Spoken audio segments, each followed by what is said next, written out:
combat game. It focuses on humans who have ranged weapons and vampires who are melee only.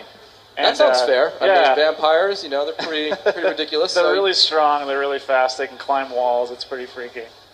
And it's for fans of the old Legacy of Kain series, like Soul Reaver. It's inspired by that franchise. So it's set in that world, but it's much more about a self-contained multiplayer experience. Is there an actual like?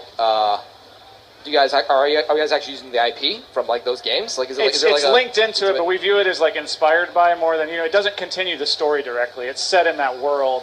We're kind of exploring the really cool world of Nosgoth, but it's not a Legacy of Kain story. Got it. So cool. What are we checking out right now? So this vampire, right? Yeah. So this is some team deathmatch. Eric here is playing the Reaver, who's sort of our hunter-seeker-killer class.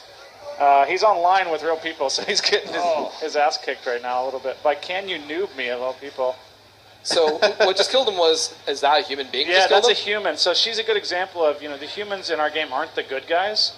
Both factions are almost out for genocide of the opposing faction. So the humans aren't friendly paladins wandering around fighting these evil vampires. They're like that nasty lady with 2 pistols, the Prophet character. So there are no good guys in this game. None. It's just like 2 races just trying to survive. Guys, yeah, exactly. I like that. So I don't feel guilty on either side. So what we're seeing here is actually a good example of the teamwork we focus on in this game. Eric's going in by himself and getting his butt kicked by 3 humans at once. I'm doing all right. But it looks like he distracted them enough for his team to come in and clean up. There we go.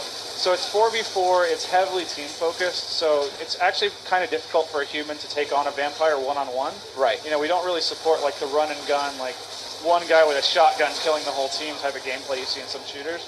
It's a lot more, especially as humans, about grouping up, covering each other's flanks. If you played Left 4 Dead, you'll be comfortable here. Evil humans should stick together, right? Definitely. Yeah. What happened there? That is a pretty cool bug. Yeah, that Superman dive right about. I love that. Yeah, straight appearance of those spectacular. And so as you can see, he's got these abilities on screen. Every class has unique abilities, almost like you'd see in a MOBA or something like that. Right. So he just uses pounce. Now, so vampires actually restore health by drinking the blood of their enemies. You have a little bit of passive regen, but for the most part, you have to kill people and drink their blood to heal up. Now, how do you balance it out for the humans? What do the humans get then? They have these resupply stations throughout the level, but they can only use them every 2 minutes. So you're forced to rotate through the map and not camp. Gotcha. So humans are a little more able to heal, but they're also more vulnerable, so that's a trade-off.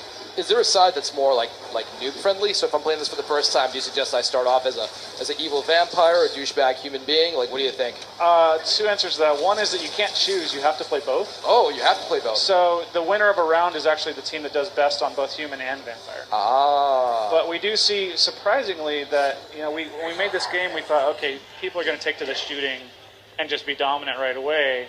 And it turns out that people actually are better at vampires right off because it's a little bit easier to, once you get into the wall climbing motion, it's easy to just drop down and melee someone's face off, whereas if you're a human, you might not be used to shooting a fast-moving melee character that's charging after you.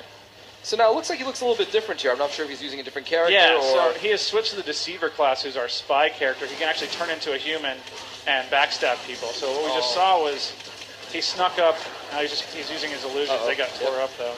He snuck up as a human and then used his second ability, the Q ability called Infect. And what that actually does is puts a damage over time disease on your target that will spread to other humans. Oh, this will just hit him and run and let this thing. So if they're all grouped up, it'll spread to all of them and do a ton of damage.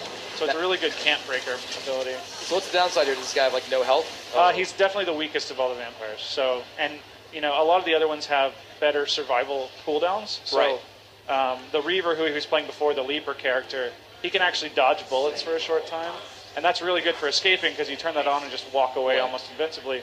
This guy, not as good at getting away, so it's a trade-off of better at getting up close to them without being detected, worse at getting away once you're under fire. But I assume being like this spy vampire type, there's a lot of like epic moments, like getting behind somebody. Very much so. Oh.